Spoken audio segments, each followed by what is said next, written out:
Hello, class. This is Elizabeth Vogel with Module 4 Discussion Questions, our video assignment this evening. And we are talking this week about Medtronic in China.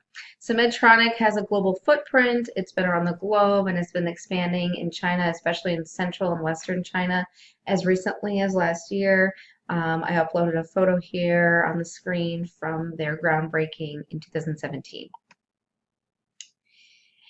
Medtronic, they're going for a lower price point in China because that's what their patients need. The people that are going to use the product, the Champion Heart pacemaker, are going to be looking for an attractive price point. They're going to be looking for the right market segment, and China offers that.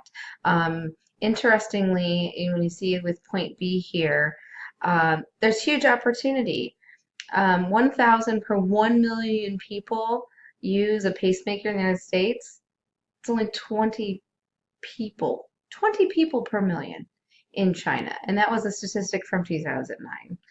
In terms of bad timing, Medtronic was expanding into the Chinese market during the Great Recession. Actually, before in 2007, they invested quite a bit, and that caused them a lot of heartache.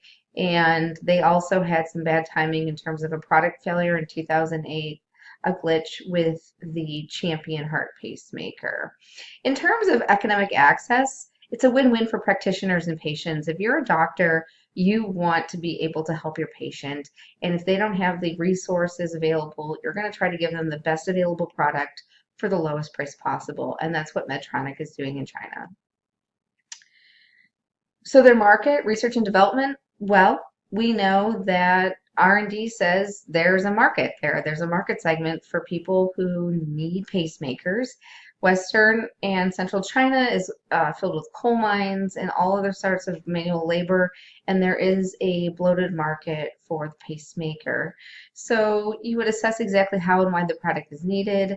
The Chinese market's very different than the Western, European, and United States market, but that's what you would do for Medtronic. You would develop the product and, of course, launch.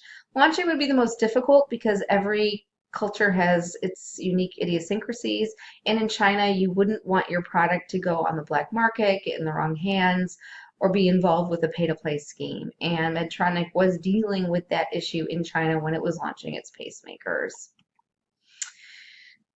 So new product development, of course, is important, and it does lead to failure. As I talked to before in question 2, Medtronic has suffered failures and setbacks in the Chinese market with either poor product, not necessarily by design, by accident, and access to patients. That being said, there is not necessarily an ethical problem with being a profitable company and being a good company. In fact, the IBE, or the Institute of Business Ethics in the UK states there's no inherent contradiction between being good and doing well. And I think that somewhere in the middle here is where Medtronic falls in terms of a company that's trying to strive for financial security, making its employees strive for the best, but while also providing that best product for its customers. So Medtronics is introducing its value line to the Chinese market. That's not very uncommon. Most private sectors have their luxury or high-end line, their mid-grade line, and their low-end or value product. That doesn't mean they don't stand behind those products. And what's important for Medtronic, especially in the Chinese market, is to stand behind the quality of their product, even if it's a value brand. And that's what they've brought to the Chinese market. There is a need for this tool, for this product, the pacemaker there. So from a marketing standpoint, they have the market segment. There's a bloated need of customers, of patients who potentially need pacemakers. Medtronics is there. They've got the quality of people working for their company. They have the technology. They have the wherewithal to expand. And at this point, with their expansion, they need to decide how ethically they move forward. So they don't want to overexpand, which compromises the quality of even their value brand. They want to make sure that they're in the right markets, meeting the right needs, and expanding in an ethically and sustainable way. Before I leave you tonight, one of the co-founders of Medtronic passed away just 3 weeks ago at age 94, and the original pacemaker was outside.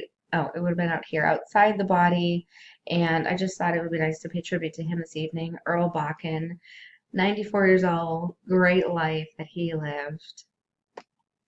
And here are my references for this evening. I did a lot of research, and I hope that the fellow students in class can take a look at some of these links and gain some knowledge from them as well too.